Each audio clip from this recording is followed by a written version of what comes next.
Classificação dos crimes, vamos para quanto à qualidade do sujeito ativo. Então aqui, pessoal, eu estou olhando como se eu estivesse pegando o meu holofote e estivesse mirando ele para o sujeito ativo. Eu estou mostrando o sujeito ativo do crime, eu estou olhando só para ele. E aí eu posso classificar como crime comum ou geral, crime próprio ou especial e crime de mão própria ou de atuação pessoal ou de conduta infungível. Vamos começar devagar, vamos lá. Crime comum ou geral. Meio que o nome já te deu a dica aqui, né? Se você pensar que você está falando do sujeito ativo e que o crime é comum, são aqueles que podem ser praticados por qualquer pessoa, não se exigindo condição especial. O exemplo é o homicídio. Qualquer um pode cometer um homicídio, por isso que ele é um nome de crime comum ou crime geral. Eu deixei aqui um umzinho, porque essa dicasinha aqui vai valer a inscrição de você no canal aqui agora, ou então a sua curtida aí, ou os dois, né? Vamos lá. É uma observaçãozinha que fala o seguinte, fala-se em crimes bicomuns. Olha que nome interessante para cair numa prova, hein? Crimes bicomuns, o que seriam isso? São aqueles em que não se exige qualquer condição especial, tanto para o sujeito ativo quanto para o sujeito passivo. Ou seja, o autor, o réu e a vítima são pessoas comuns. Eu posso matar qualquer pessoa? Posso. E qualquer pessoa pode cometer esse crime? Sim.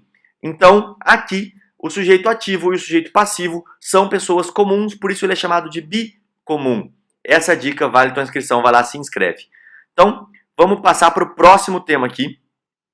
Vou deixar aberto aqui para vocês poderem ter uma visão. Às vezes quem não copiou já copia.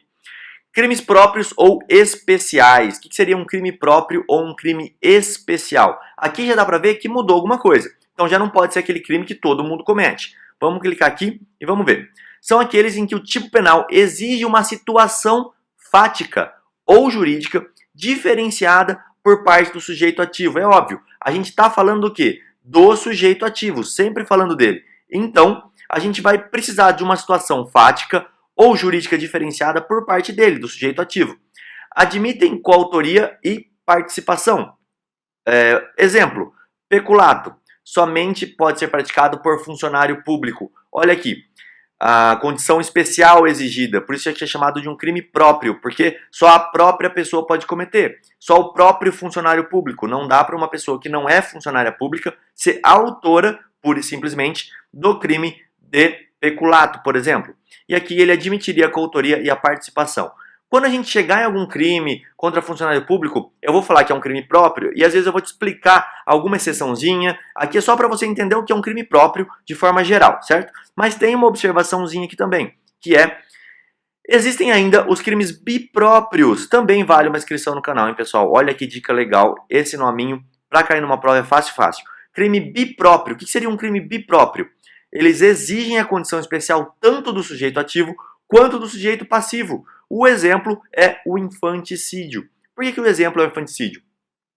Porque a mãe só que pode cometer o infanticídio e ela só pode cometer contra um recém-nascido, porque tem que ser logo após o parto. Então a mãe não tem como cometer um infanticídio contra um filho de 15 anos, somente contra um filho recém-nascido. Por isso, o crime de infanticídio ele é entendido como bipróprio. Ele exige uma condição especial tanto do sujeito ativo quanto do sujeito passivo. Fácil essa classificação até agora.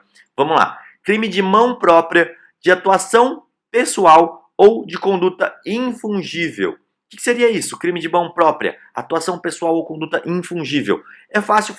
A gente está descendo a escala aqui e está ficando cada vez mais difícil de achar um sujeito ativo. O sujeito ativo está ficando cada vez mais restrito. E é justamente isso o conceito de crime de mão própria. São aqueles que somente podem ser praticados pela pessoa expressamente indicada no tipo penal. Ele é extremamente restrito. Ele não fala de uma classe ampla, por exemplo, qualquer funcionário público. Não. O exemplo que existe mais clássico na doutrina é o falso testemunho, porque só pode ser cometido pela pessoa que seja testemunha. Então, ele é mão própria, só essa pessoa. Eles apenas admitem participação, não aceitando coautoria. Tem algumas exceções aqui que eu explico durante as aulas para vocês, mas aí deixa mais durante as aulas que depois a gente vê, senão essa aula fica muito longa. Pois não se delega a prática da conduta infracional à terceira pessoa. Não tem como a pessoa mandar outra no lugar dela para fazer o falso testemunho. Não tem como ela ser uma autoria imediata.